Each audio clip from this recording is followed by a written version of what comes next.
We're gonna jump across Okay. the field today. Alright, hey, let's try to cut out sad conversations here. I know you're back after break and it's exciting, but, alright, today.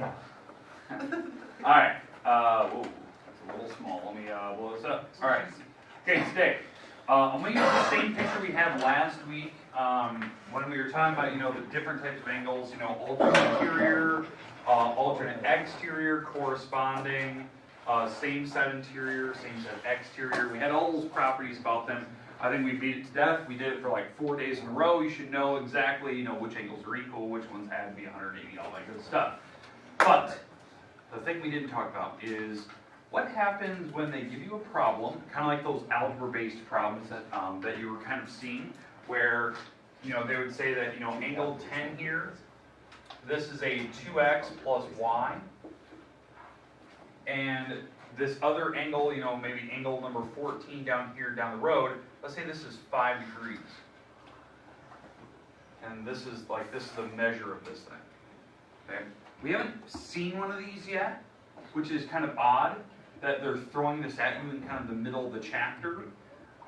Because in some forms of this book, there are certain pages, the book expects you to have some Algebra 2 under your belt. Some, not like a lot, but some. And some of you have never even seen that before. And it would be a disservice if I didn't show you how to do those. And some of those problems that were like this, I skipped over them on purpose on that last assignment, your page 183. There is some in your book that are like that. That problem right now has an infinite number of solutions. There's not just one answer to that problem. The reason being is that it has two variables. Okay, 2x plus y equals 5, right? These are corresponding angles. So they're equal, right? They're the same. Well, the problem is, there's a ton of different answers to this problem. If I don't give you another set, just to kind of think about this out loud.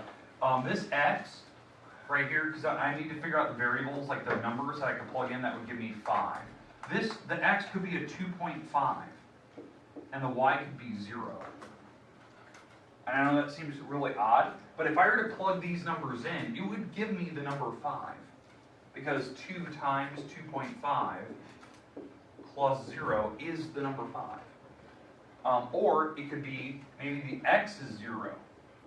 And the y here, maybe that's 5. So it's 0 plus 5, which is 5. So these are two different answers. So how do you know which one it is? Because there could be an infinite number of them. How do you know which one is your answer? Well, it's based on a 2-variable problem. We need another set. You need another group of angles that we can work with. What I mean by that is if on this picture, if I gave you another pair of angles, let's say I gave you angle, angle 12 and 15 here, right? And let's say that this angle is let's say this is x plus y, and this angle over here, and I know this isn't going to work out nice and pretty. Let's say that, whatever this is, x plus y, let's say that this turns out to be, say it turns out to be just 3 or something like that. I know that, the numbers don't make sense going across. But let's say that this is my problem. Well, these are alternate interior, correct? So what do you know about alternate interior? Say it again. What do we know about alternate interior? They're the same. Okay, good. I can't really pick those up. So they're the same, right? Let me get rid of this picture. Now I know that on that picture that makes no sense, 5 degrees and 3 degrees. But let me get rid of the picture here, so we can actually work with that. So if I have, this is one of my problems, right? We said that these are equal, and my other equation is what is that? X plus y equals 3. Like that, right? Now I have two different equations, right? This is its own equation, this is its own equation, but they share the same variables. They have the same x's. So, the x over here is a 5, then this one over here is a 5. That type of thing. And you could potentially use these to actually solve for things. What you're actually looking at here, and this is the part of the new stuff that you have not seen before, it's called a system of equations. And I'd like you to write that down. A system of equations. What a system is is when you're comparing two different sets of equations, but they have the same variables. So it's a comparison. It's a comparison of two equations, of two or more equations.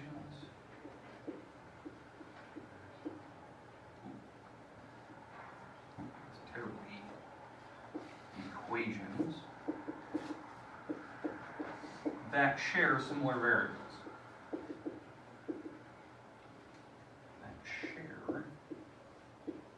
Similar variables. Now, why this is important, why they do this, is because when they have two different equations or more, I could have more across the board, and they have the same variables in them, like x's and y's and stuff, now you can actually solve it. Now there's only one answer that makes this thing work, because it narrows it down. Because the idea is that in your problems, you were doing all these, problems where you had certain angles that are equal and stuff. Well, the idea is that these objects that you're looking at here, a lot of people don't think about this. These are lines. These are lines, like from Algebra 1 class.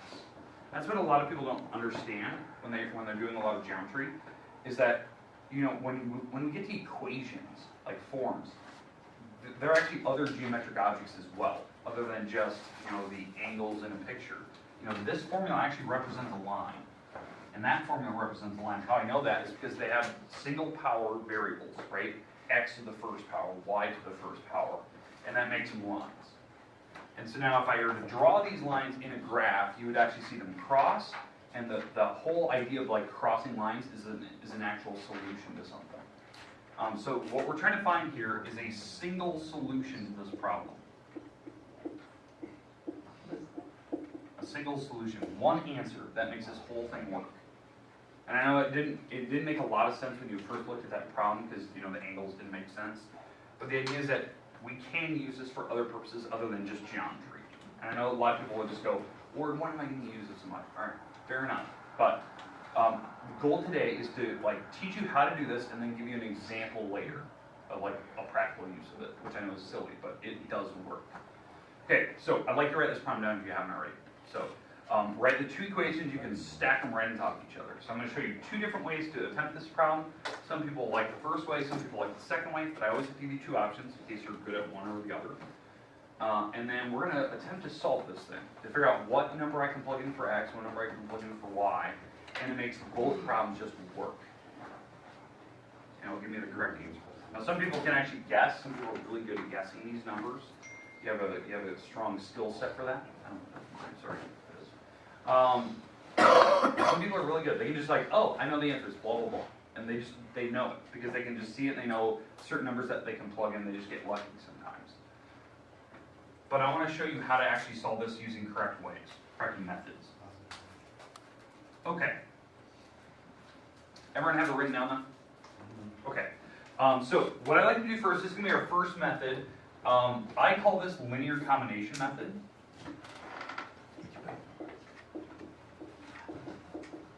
Linear combination method. I've also seen this referred to as elimination. Elimination method, where you can cross out things and cancel them out. Okay, so when you start this linear combination method, you have to stack both equations on top of each other like this. So there's one equation, and I stack the second one directly below it. And I draw a line. Does that make sense? Like you stack them. So that's your first step. So step number one, if I'm going to write the steps, you stack. And what I mean by stack is that the problems have to be written in the same order. The order that these are written in, we're going to get to this more later this week. This is called standard form. What I mean by standard form, your equations, your things you made up, have to look like this. That's the form it has to be written. X plus or minus a y equals some number. And the A, B, and C on that standard form, those are just random numbers.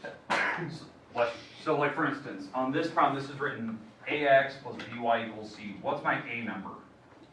2, my B number, 1. 1, and my C number, 5, right? It's written in that form. Now, if you want to rearrange, you can move things around all day, but you have to get it to look like that. That's the process. That's the step number 1 that you have to do. Okay, step number 2. You have to pick a variable. So you have to commit to one of the letters, like X or Y. Now, how I know which one to pick? You want to pick the variable where the numbers are the same. So in that one, which letters, which variables have the same number out front? The Y's. Okay, it doesn't matter which one you pick. You want to pick the one that has the same number. So I'm going to pick the Y in this case. I want them to be the same number. Now, let's say you're looking at both problems. I'll do this one later. This will be my second example, where we do a problem. If they're not the same number, we can make them the same.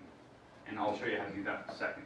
But you want to pick a variable, and it really doesn't matter which one you pick. That's why I'm not telling you which one to pick right now. I'll show you the strategy, how you can change it. Okay, now, once you've picked your letter, we've committed to one of them. We said Y. That was the one we picked, right?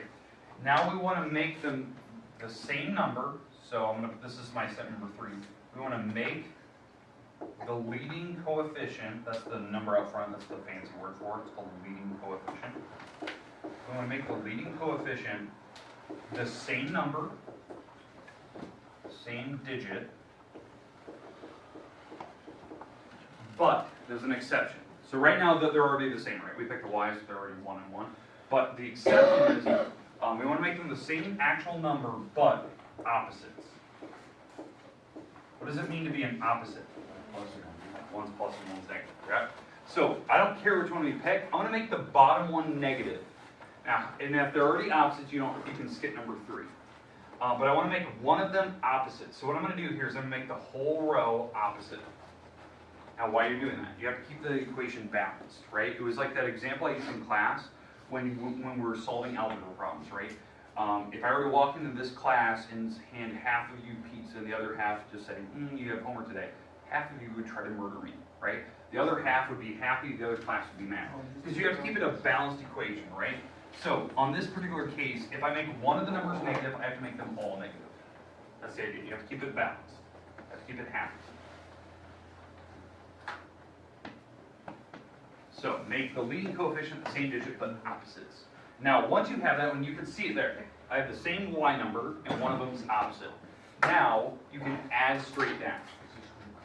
So step 4, you can add the columns. So you can add the columns. What I mean by add columns, you just add these numbers straight down.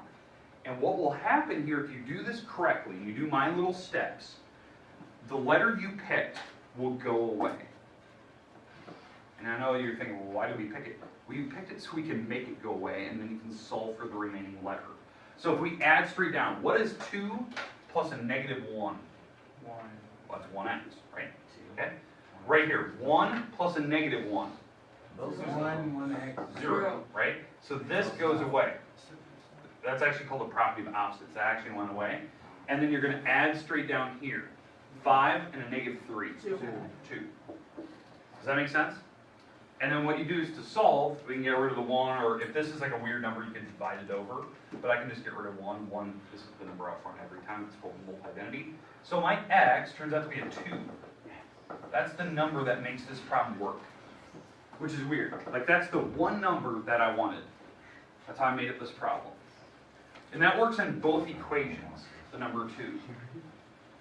Okay, and so whatever one I pick, I can take either equation and I can plug that 2 in and I can get the other letter. So that would be my step number, 5. Once you have solved for the remaining variable,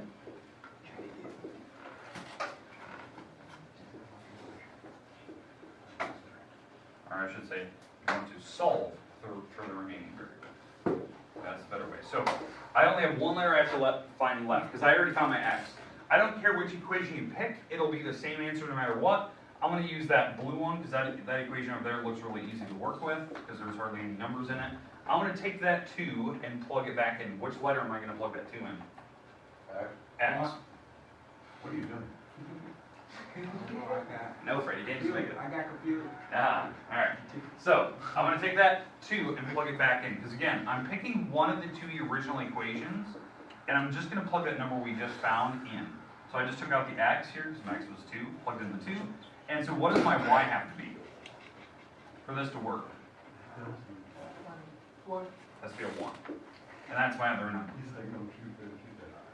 That's how you solve. In fact, that's the same, those are the same 2 numbers that make the other equation. Because I use that one, 2 and 1. But if I plug a 2 and 1 in here, it makes 5. It's the same number that makes them both work.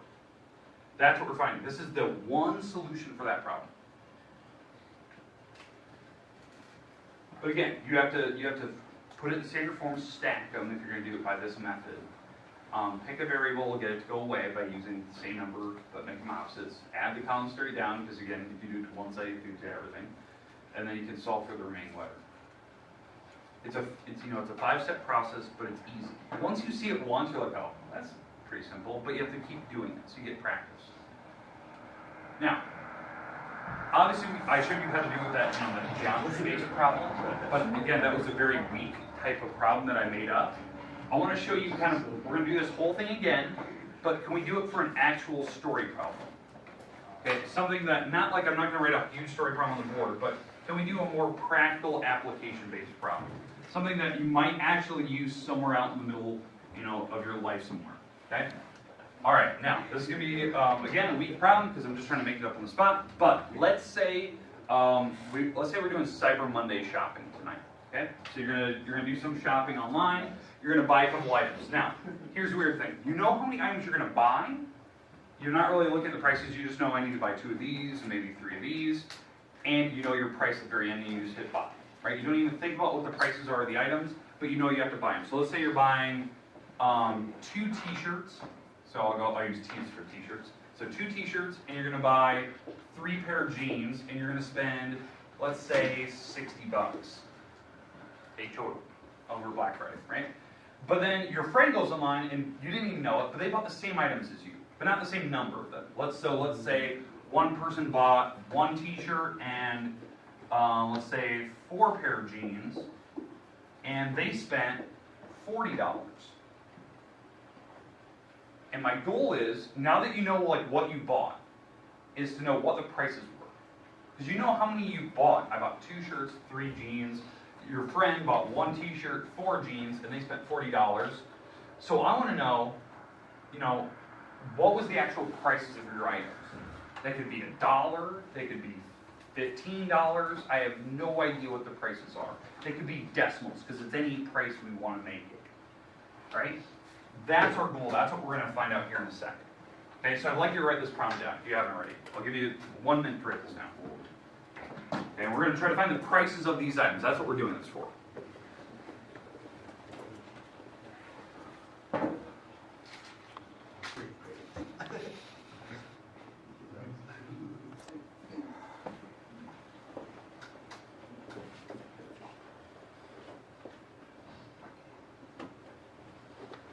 Okay, and again, we're just buying random items. This is where I would use a practical application from. Be for more like purchasing items or trying to figure out how many items that would make them exactly similar to each other. And then, again, this is just a weak example. You can do this for weight. I'm doing it for prices, but you could do this for weight of objects. Maybe you're doing like a little grab bag and stuff. I think in algebra class, there's such a thing as called weighted averages. It's like when you go into Target and you go through the little candy aisle and you start scooping up the little jelly beans and you start dumping them into piles.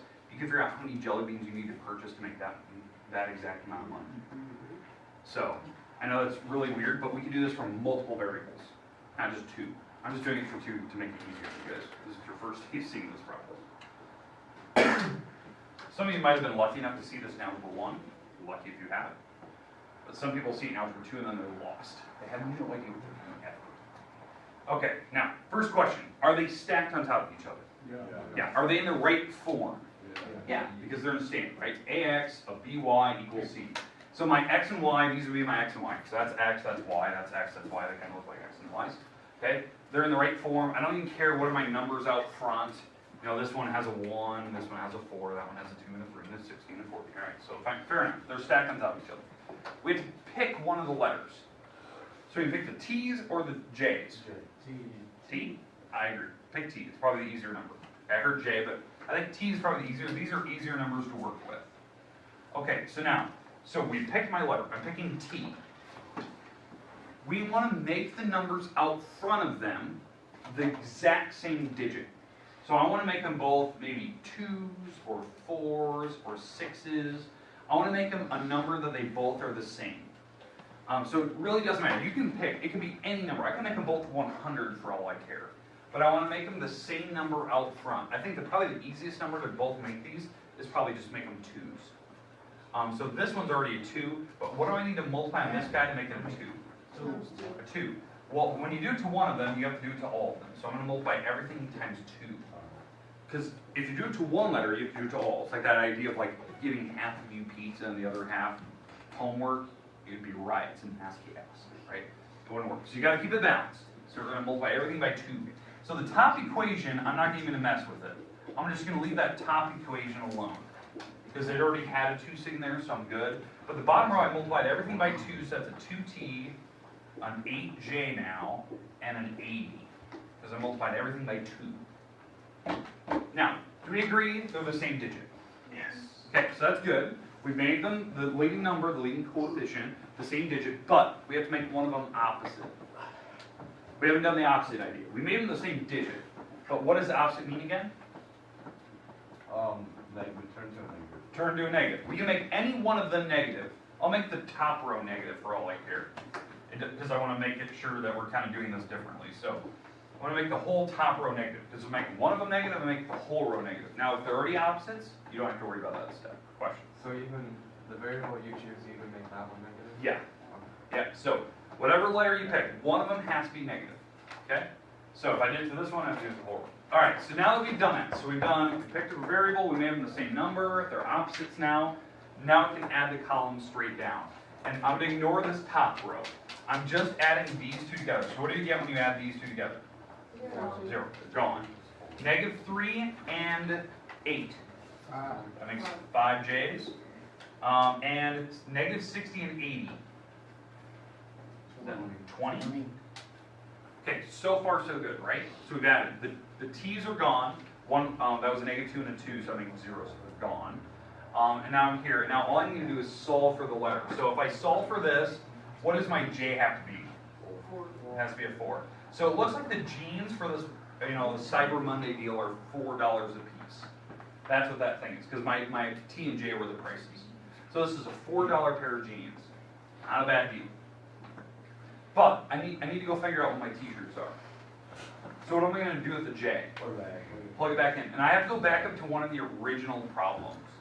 One of the originals. Before I started messing with it. I'm going to go to that second row, your friend's purchase. And I'm going to plug in my $4 pair of jeans, right? So your friend bought one t-shirt, bought 4 pair of jeans that were $4 a piece, and spent $40. Because again, I'm taking the J and I'm plugging in the 4 where that J was. So it looks like, they spent $16 on jeans, and the rest of the money was spent on t-shirts. And they're one shirt, so their shirts were expensive. Question? 24. Okay. Yeah. So the idea is that your T would have to be a 24. The reason why? They have to add to make 40. And again, how you'd actually do that, just solve. Just subtract the 16 over and use that to right. It's 24, right? So it's a very expensive t-shirt, very cheap pair of jeans.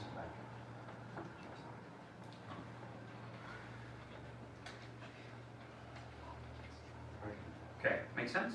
Like I'm trying to make a problem that is practical and useful. Now, I didn't even know what the prices were. It didn't matter. As long as I had 2 different, receipts, I can go back and figure out were the prices the same. Were they correct? Because all I had was how many items you purchased and what your total was. And I can go back.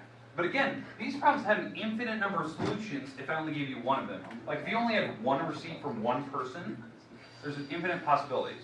You could have bought t-shirts and maybe the jeans were free. So like with every t-shirt you get, jeans or something like that. Okay, so But when you have two receipts, you can compare. Okay, questions, comments about the process here? Again, this is called a system of equations. We're learning how to find an answer to them. Now, this is one particular strategy. I think it's probably by far the easiest strategy. Now, the only thing that can make this difficult is that there is a chance we can get decimals. Because I completely made up that problem. Now, there was no preset way I was setting that problem up. It was just, I was making up a problem, so this could have turned out to be decimals. And you still have to plug them in. Okay, questions? All right, now I did say that there's multiple strategies. Okay? It's okay, I don't think you guys can sit next to each other. All right. So let's go through a different problem here, but I'm going to do it by a different strategy now, because some people like that, some people do not. It just doesn't work for them. So let's do a completely different strategy. So let's say we're going to let's go back to the idea of angles again. Okay, let's go back to the angle idea. So I had parallel lines. These are my parallels. All right, and I'm going to put some numbers in here. So let's say that this is 70, and this is an x plus 4y again. And let's say that this is a 2x plus 1. Okay, so we have, and again, this, I'm almost guaranteed this is going to be decimals because I want to make some decimals here. All right, so on this particular problem, we can set up a bunch of different equations. Like, for instance, what are these two? What's the relationship between these two? Same side interior. They're not equal, but they do add up to be something. Yeah, so these two angles, they're not equal, but they do add to make 180. So that's the relationship there. That would be like a problem that you would have to do. So that's one equation. Again, it has two variables, so there's an infinite number of solutions. But then I have the second equation, which is these two over here. What's the relationship here? The same. The same, they're vertical, right? So I can have that second equation. Now again, why I'm doing this, I want to make a problem that had decimals in it. There's every potential here for this one that it will be a decimal. Now, why did I make up that problem the way that I did? Because the top one is not in the right form. It's got that stupid 70 in there, and it's not in standard form. So there's two ways you can do this. You can rearrange it to make it look like this, or we can try the other second strategy. Second strategy, some people like it, some people don't. And the reason why this one has a second strategy is because they have variables that don't have numbers out front. There's just ones there. So you can do the second process. Now, I'll give you guys options. Do you want to try this method again just to practice it? Or do you want to go to the new strategy? New, okay. We're going to go to the new one. So I'll get rid of the linear combination method. Now, the second method is called substitution. Okay, now this is the process. Some people really like this. I've had it from years past. Some people actually prefer the second way of doing it, this way I'm about to show you. Because most people that come in here are really good at Algebra 1. They like how to solve for one single letter, and they're very, very good at it. Okay, so here's how this works. You pick one of the equations. It doesn't matter which one you pick, but you want to get one of the letters by itself. So I'm going to take this second equation, this one right here. And I'm going to get the y letter by itself. So when I move this 2x over, what happens to it? It's negative. It becomes negative. So the second equation turned out to be this. It turned out to be 70 minus the 2x. So we're subtracting 2x from 70. Does that make sense how I rearranged that problem? Now you're probably thinking, okay, why are we doing this? Because the second strategy, the second method, is called substitution. What we're going to do is we're going to substitute this letter out.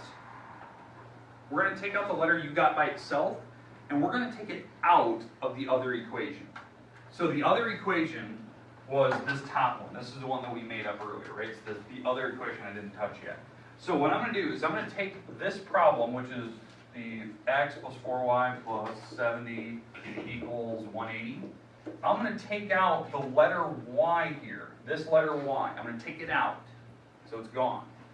And I'm going to plug into that spot what y is supposed to be. So if I took out the y here, it was a 4y, right? If I took out the letter y, what is y supposed to be? It's supposed to be a 70 minus 2x. Does everyone understand that? I took out the letter y and I plugged in what it's supposed to be. It's supposed to be a 70 minus 2x, according to the other equation. So according to this one, the y is 70 minus 2x. So that's why I'm taking out the y in this top equation and plugging that in. So you can see it there. And notice, there's a parenthesis, and we're going to have to do a bunch of math. For some reason, I've had years past, people really like this way of doing it. It doesn't have any weird tricks or tips, or you have to make things opposites or make the same numbers. We're just going to solve that using normal Algebra 1 methods. Like, you don't even have to give me the property names, you just solve for x like everyone knows how to do. So like on this particular problem, if I were to solve this thing, you distribute 4, so this would be x plus 280 minus 8x plus 70 equals 180. So again, how I'm doing that, I'm just distributing the 4 through that parenthesis. We would combine the numbers, move it over to the other side. Again, I'm almost guaranteeing this will be decimals. That's why I want to make it. So, if I add the 80 and the 70 together, what is that, 350? And the 8x, or negative 8x, and the 1x makes negative 7x.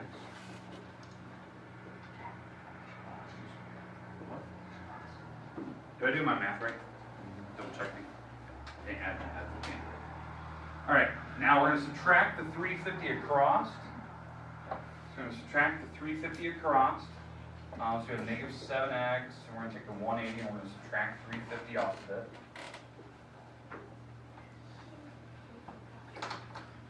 Let's see. Negative Say it again. 170. Negative 170. Negative 170.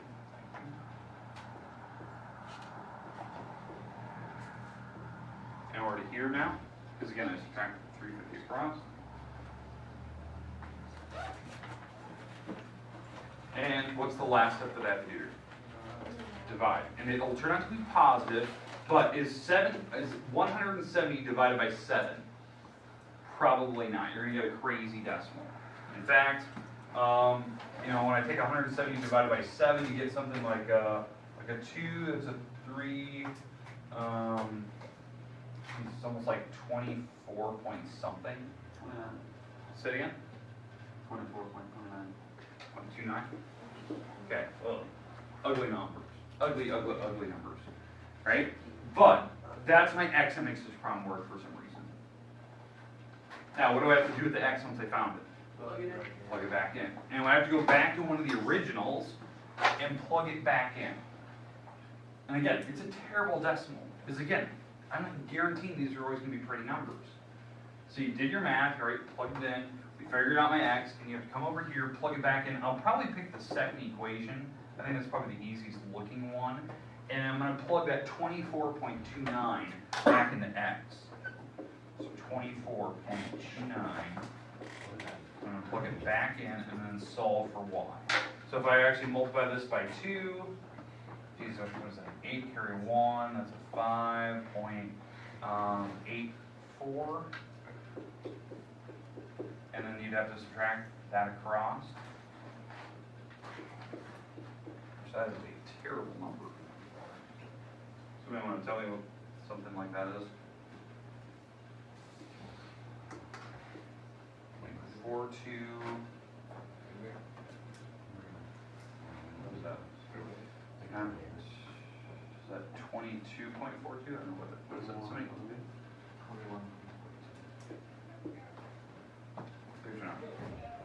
there's an ugly numbers. Now, some people really like that strategy.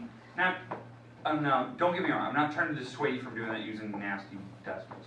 I'm just saying some people like that because Algebra 1 to them makes way more sense than geometry does. So like, oh, I'm really good at solving for x. That might be your strategy of choice. Like, that's easy. Like, there's no really thought process. You just take your equations, plug one inside the other, and then solve for x. Solve for one variable. Maybe you're really good at that. Some people are. Like, they can just solve it in like 2 seconds. I've seen that in the last test. Some of you didn't like doing the properties, but you're really good at solving for x. You're like, oh, x is 10. You did it like 2 steps in your head. So maybe that's your strategy of choice.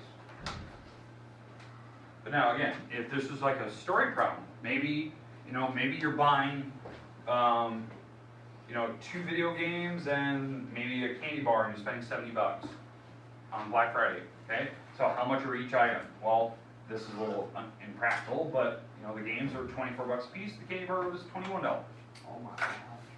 Maybe those bad strategies like that. Okay. So that's the idea. Okay. Questions, comments about what we're going into? Now again, the things I've showed you here today are not in your textbook. The book expects you to know how to do that. Both of those. Like, so what we're going to be doing the next couple days is practicing this. Because eventually your chapters mold where these are the only times you're seeing it.